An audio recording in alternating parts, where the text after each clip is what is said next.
तर good morning, कसे आहात? उठल्याबरोबर पाणी पिणे ही एक चांगली सवय आहे आणि ते मी 5 ते 6 दिवस झालं रोज सकाळी उठल्या आधी पाणी पिते. त्यानंतरनं हेअरला कोंब करून घेते आहे. मी 2 दिवस झालं ऑइलिंग केलेली आहे. आज मला हेअर वॉश पण करायचं आहे, बाहेर पण जायचं होतं. त्यानंतरनं थोडी भांडी राहिली होती, ती पण मी वॉश केलेली आहे. आणि सकाळी मी हा जो काढा बनवून पिते, तो पोटासाठी वगैरे चांगला आहे.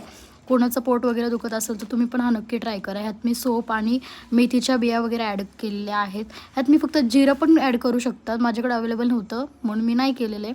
पाणी वगैरे टाकून त्याला गरम करायचं आहे. त्याच्यानंतर ह्यात मध, लिंबू आणि ग्रीन टी पण मी ह्यातच टाकते आहे.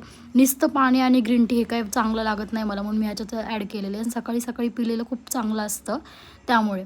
त्याच्यानंतर इथे गाजर पण खिसून घेतलेलं आहे आणि मी ते सिंपल पद्धतीचा गाजरीचा हलवा बनवते आहे. त्यात मी फक्त साखर, दूध आणि गाजर एवढंच टाकणार आहे.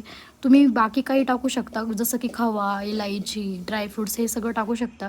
मला सिंपल पद्धतीचा बनवायचा होता म्हणून मी बनवून घेतलेला आहे आणि मी एकटीच खाणार होते म्हणून जास्तही बनवलेलं नाही आहे. आणि त्यानंतरनं मी तोपर्यंत ते शिजेपर्यंत डाळिंब घेतलेलं आहे.